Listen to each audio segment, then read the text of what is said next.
to Aging Well in America. Every day, 7,000 people turn 65 in the United States, and there are about 5.5 million people who are aged 85 or older. By the year 2050, that number will grow to 20. 20 million people will be either 85 years or older. Are we ready? Is America ready? There's so much good work going on around the world, around the country, and right here in our own community. And I have with us today two very special people who are doing some of that good work. I'd like to welcome Barbara Roden from Senior Helpers. Thank you. And Marian Battersby from Home Instead. Thank you. We're going to talk about home care today, bringing people into our parents, our grandparents' homes to help them have a more cheerful day, a more engaged day, and a safe day. We were talking earlier before we got started about the AARP and a new campaign that they've just started. And they have a wonderful video that they've put on YouTube and are playing on television. So before we get started, I'd like to show that 30-second spot if we could. Terrific.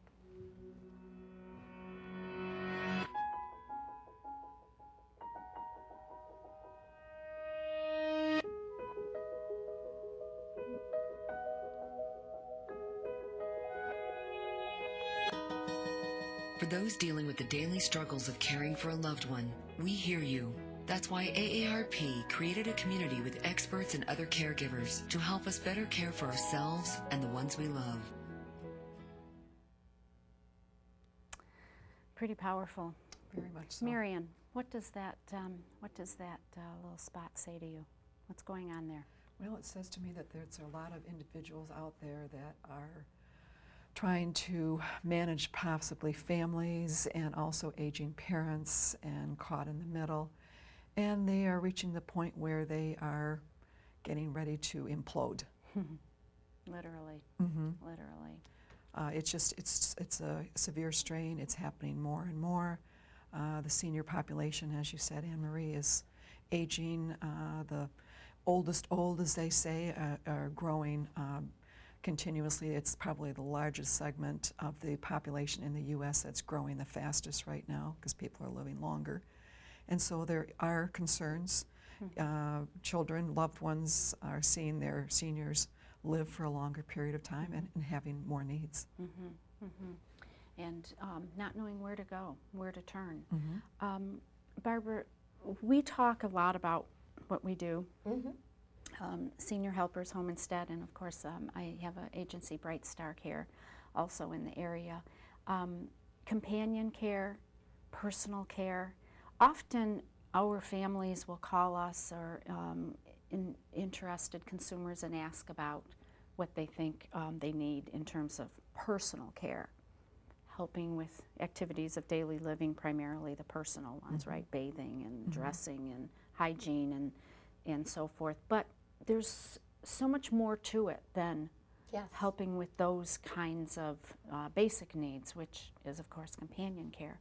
Yes. Talk about what you've learned over the years that you've been in this.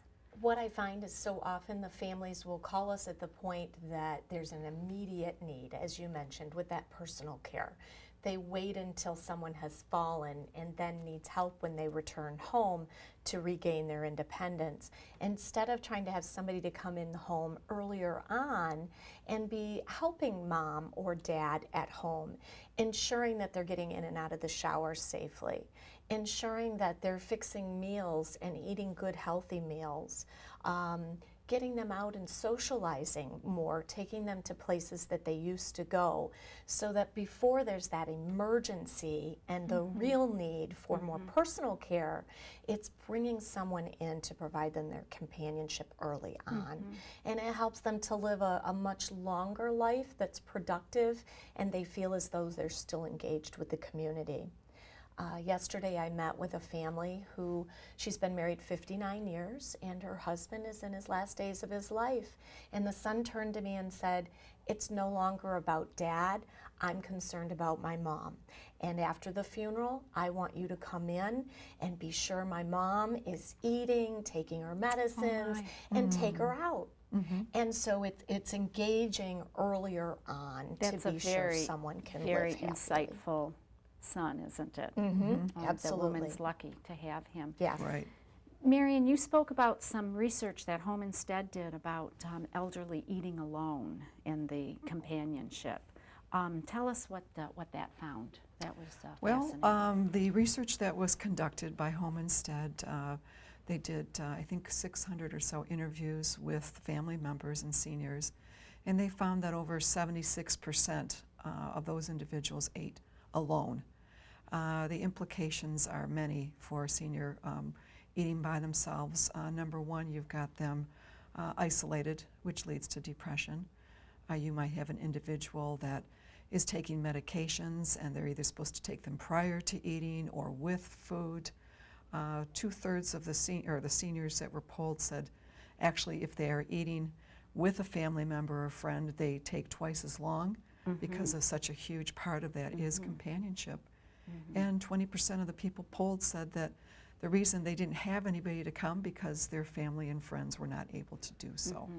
So I mean, we have adjusted sometimes meal times or people that we're assisting so that we do have somebody there at mealtime to make sure that that individual is getting a good solid meal and having somebody to share it with. Have somebody sit at the table with them, right? Absolutely. So they're not, as you said, isolated. Exactly. Which, You know, adding to that, weight loss is something that is a real sign that families need to be aware of. Because to your point, Marian, people don't think about eating because they're not used to that 3 meals sitting down with people and engaging in conversation. So sometimes they just forget to eat, they don't care to eat, depression. So I think that as families see that there's weight loss in their loved one, that's a real key that they need to call someone and seek out some additional assistance. I certainly agree. that's a very good point.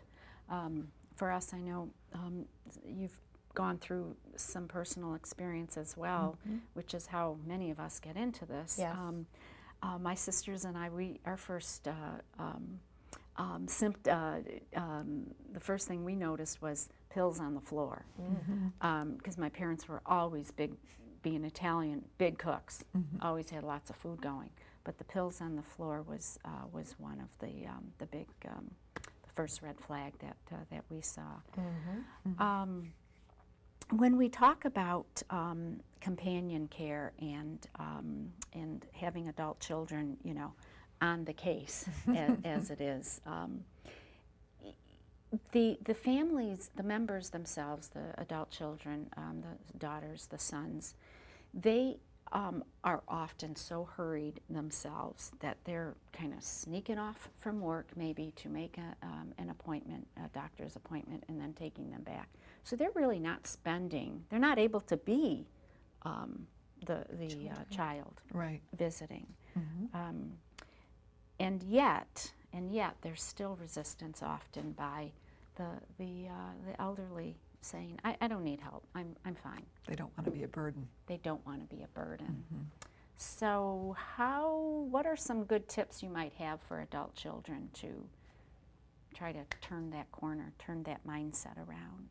Well, sometimes I offer in conversation with children of loved ones that it's often best if they will allow us to even come out and meet with the senior, because sometimes it's scary to think there's somebody from an agency that wants to come in and take over their lives.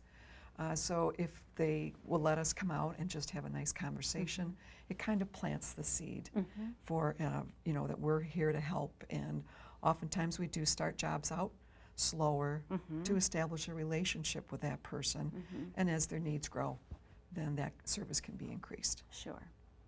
And also being sure that we're comforting the elderly parent that it's not necessarily about care that you need. We're not taking away your independence. Your children don't think there's things you can't do anymore. It's really about having somebody come in to check on you and help you out with the little things to give your children the peace of mind. So that we're doing it for the children, not necessarily for you. I find that the seniors not only are resistant because they don't want to be a burden, but they see that as the first sign of, oh my gosh, you think I can't do it? You know, imagine us having somebody take our car keys away. We'd be very resistant. Are you kidding? I can drive.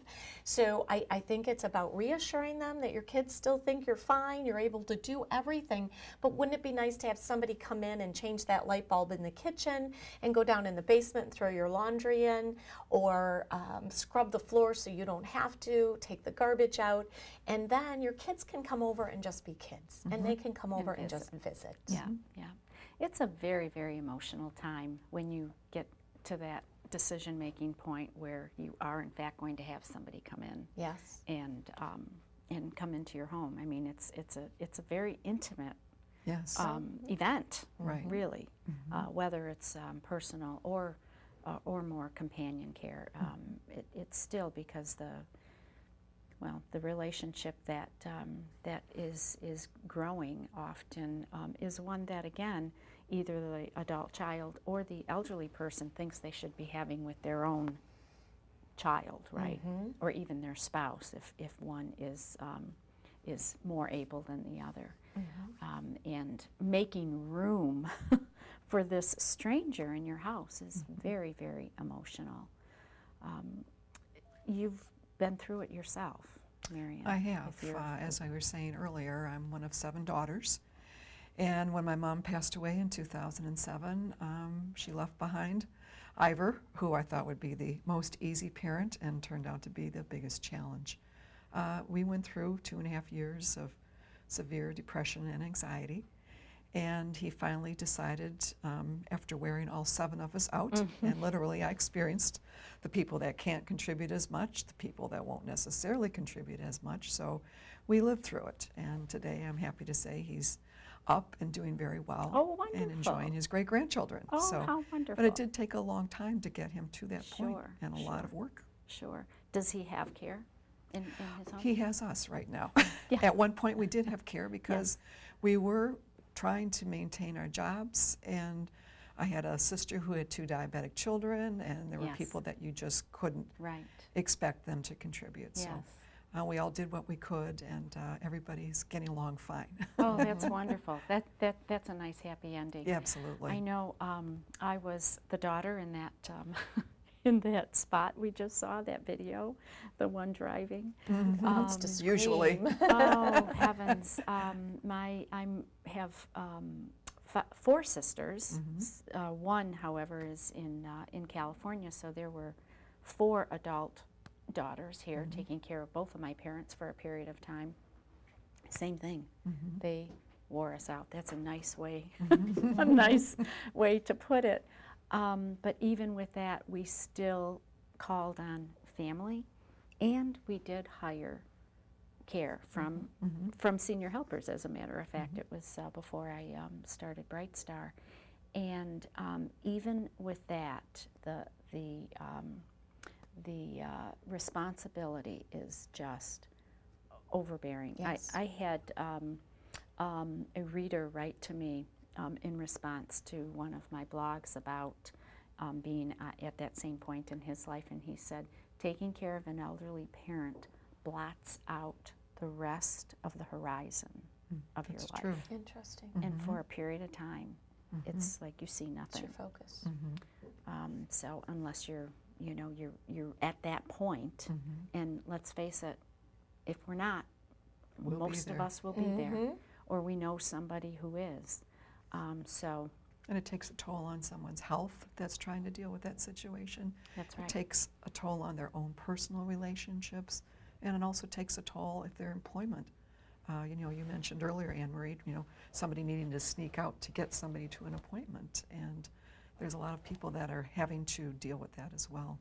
That's Well, right. so often when you talk about health, the statistics will say that the spouse is a third more likely to pass away before the person they're providing care for because they become so stressed. So if you think about a third of the spouses could pass away before the person that they're caring for, that's another wow, let's get in some extra help to help mom or dad.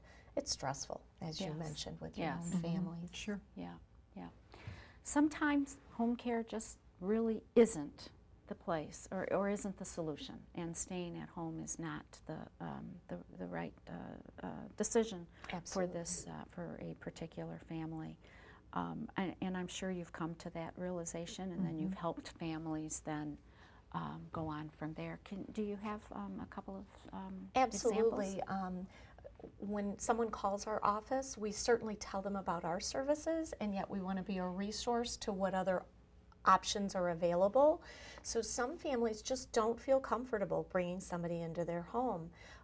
You mentioned your own personal experiences earlier. My mother was the caregiver for my dad, whom had Alzheimer's. And early on, we brought in care to give my mother that break so she could go to the book club or out to lunch with friends or to the grocery store and not need to bring my father along.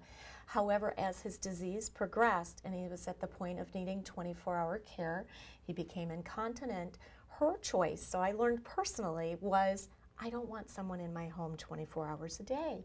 I'm able to live independently, and I don't want that person coming in while I'm there all the time. And so for me, I knew that that was her choice, and it really taught me that for everyone, home care isn't the right option. So we did have to move him to a facility, a senior residence, and it was the right thing for our family. And now I can even say that's the right thing for other families as well. That's amazing. That was your own personal experience with Yes. not home care, but Correct. making the other And I think for decision. some families it is the right thing, and we like to then, as I know you both do, guide the family to the senior living community that may be a good fit for them. Sure. Or maybe it's compensating a little bit with adult daycare. So there are other options. Some other activities. We see a lot of that with individuals that do have cognitive decline. And it does get to the point where the caregiver is completely worn out. Maybe you have somebody that's wandering. Maybe you have somebody that's got their days and nights reversed, and that particular caregiver is just completely sleep deprived and overwhelmed. Right. And if home care doesn't work or they're not in favor of it, then placement is an option. And we've done Sure. that with families before, saying it's time. Yes. Right. You know, you need relief. This individual needs more care than you want or, you know, and can afford. Sure. If I could add to that too, dementia is becoming such a prevalent factor in our aging population as they age longer. Right now it's 1 out of 8 seniors has some form of dementia. And early stages of dementia, it's very possible to have them at home with companionship because companionship is a great way to make sure they're taking their medicines, they're not being dropped on the floor, to your point, or they're fixing their meals and eating a healthy diet. As their dementia may progress, however, the costs, I mean, there is a cost associated with home care, and it may become cost prohibitive for them to keep someone at home with 10 or 12 or more hours of care. Exactly. Sure. Speaking of cost, I know that's a question we all get. How are some of the ways that you help families overcome that? I know there's VA benefits, there's long-term care insurance for many people. There's something like my own mother did, which is get a reverse mortgage on her home. Correct. But again, all of these have to be the exact right thing to do at the right time. Well, for instance, I walked into a home the other day, and the mom, and there's a sister, I walked into the mom's bedroom, she's 88, and there's a big American flag beautifully framed with all the medals. And I said to the son, does your mom have VA benefits? They knew nothing about it. And so she's currently surviving on just Social Security. So I put her in touch with someone, and survivor benefits would make a huge difference in That's her right. life. That's right. The VA benefits are, they It's a really are secret. something. It's a secret that in this generation is entitled to it. Absolutely. And same thing, my dad got it, got the benefits, but we learned about it so late. He passed 3 months later. Oh, goodness. But it helped for those 3 months, and then of course my mom is surviving benefits. She was able to get some of those as well. The veterans benefit is a great thing. And you touched on long-term care insurance. Even though many of the population we serve today may not have that benefit, I always encourage the children to look at long-term care insurance. That's correct. Because the cost of care may be something they haven't saved for. And if they haven't started saving yet, then definitely be Right. looking at purchasing long-term care insurance to pay for services Right. such as ours or a senior living. And the cost, we should also clarify, is not just for home care, right? Many assisted independent living facilities are private pay Correct. as well. If they're Medicaid pays for a certain period of time, just as it does for home care, a Right. certain period of time, and then those benefits are gone. And then for assisted living or independent, more assisted, it's going to be Right. Medicaid, but again, there are some there are costs associated with that in terms of estate planning and so forth. So sometimes the cost of assisted living can be as much, if not more, in many Yes. cases than home care itself. So really looking at every detail and what you're, what is the service that you're getting, I think is really important also for us to remind our families. Well, and I think amongst all of us in this industry, most rates in Southeast Michigan range between 17 on the low side and 25 on the high side. That's about right. And so I tell our families that's really about the cost of having a cleaning lady come in and clean. So if you look at your cleaning services that are about $20 an hour, and yet we can be helping them with some real personal things that allows them to continue their independence Right. for that same amount. So just so people know that that's about what That's it about costs. the range. That's correct. Can you tell me about the process? What's your process, Marian? You get a phone call, somebody wants to learn more about what you do, and Okay, they are you have a- speaking about a caregiver applying or an individual calling for service? No, someone calling for services. Okay. Yeah, a family. Well, we usually conduct a pretty extensive phone interview. Our next step is to try and set up an appointment. It's a no obligation visit. A lot of times somebody might be waiting for a brother or someone to come in from out of town, and then they want to join forces and talk about mom's care. So going out is really very important. Like I said before, seeing somebody, learning about the program makes them feel more comfortable. And again, the senior getting to know somebody. Once they decide on our services, it's just a matter of signing some documents, and setting up the schedule. selecting a caregiver. We always come out with the caregiver to start services because we want that person to be comfortable as well. So we're not going to just say, knock on the door, hi, I'm your caregiver. So there's a certain, you're striving for compatibility Sure, and for a comfort level on both sides. sure. Thanks. Thank you. What do senior helpers do? I call, I think I need help, I'm not sure, and I'd like to learn more about what senior helpers does. Very similar to Home Instead's process and BrightStar's process in that we will talk with them on the phone and learn about the situation, tell them about our services, give them the price range so they know up front about what it may run, and then we request that we come out and sit and talk with them, and that's a complimentary assessment to really determine their needs and go in more depth about what we can do, what services they may need, finding about that client's daily routines to determine and recommend a suggested schedule that would work best for them. And during that assessment, we do talk about the hours, the pricing, the characteristics of the caregiver. Do they want somebody younger, older, chatty, a little more quiet, so that we can make that good fit. And then very important, and you touched on it, was compatibility. If it's not a good fit, we tell the family it's not anything bad, and our caregiver understands. Sometimes the caregiver may say it's not a good fit, right? So we want to know if after the first day it's not a good fit, we are calling the family to say, tell us how it went, and if it's not a good fit, we're going to bring somebody else out and be sure that it's a good Absolutely. fit. So I think that's really important, that families ought to ask when they do call. What if I just don't like the person? Yes. What if we just don't, I don't feel that we've clicked? Right. Yes. It's very Compatibility important. is absolutely And key. sometimes they click for a year, and then all of a sudden, don't. just like siblings or best friends, all of a sudden you don't like that person so much that's anymore. true. So it's not always right at the beginning. Yes, Yeah. you're right. Sometimes we need to make those changes later. That's right. A little aside, a personal story. My mom, after she had completed her reverse mortgage, we were able to bring in live-in care for a while, and the caregiver that we had there were actually two that split the week, and I asked my mom once, and mind you, once adult children make this move with their family, they need it to work, right? It's gotta work, Mom. So sometimes, I kind of asked her and didn't really want to ask because I was so one time, Mom, how's it going? She says, well, I'm tolerating her. Not a good term. Yeah. No, we changed. And then, of course, I felt bad that I didn't ask and make the change sooner. And sometimes you have to probe. Yes. You'll go out and you'll say, or people say, oh, I don't want to make a fuss.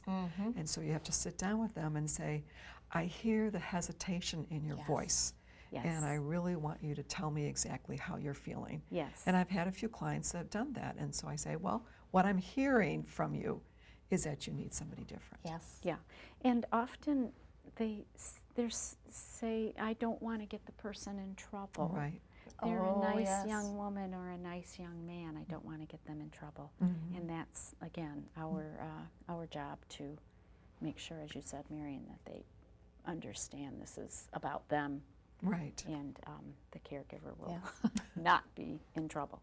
And we do tell, like Barb said, our caregivers, this is not a good placement. And, we are going to use you somewhere different where we feel you'd be a better match. That's right. But you can't be upset about the fact that this just didn't click. Right. We've come to the end, if you can believe it. goodness. Goes 30 fast. minutes. So very quickly, you've been in the Detroit metropolitan area, your company, for 6 years. 6 years. Two Senior- offices, Farmington Hills and Grosse Pointe. Senior helpers. And Marian Home Instead. Homestead is in the Grosse Pointe, Southeast Macomb area. We do serve East Detroit as long as it's not too far away. And we're located on Mack Avenue, and we've been on Mack since July of 2007. Okay, terrific. And of course, there are home instead agencies around the entire metropolitan area. Yes, we are a franchise, so there are 5 in Southeast Michigan and also some on the west side of the state as well. So franchise organization with how many agencies around the country? Do you know? Well, actually, we have 1,000 offices in 16 countries now, so So I think Home Instead is the largest. probably the right? largest, And, yes. and senior helpers? 300 300. across the country. And BrightStar is one of the newest agencies on the block. We have 250 agencies around the country, and our east side serves the Grosse Pointes and Macomb County. Thank you very much for joining us today. If you have questions, ideas of other topics we could cover, please do send them to us here at the War Memorial. Thank you. Thank you.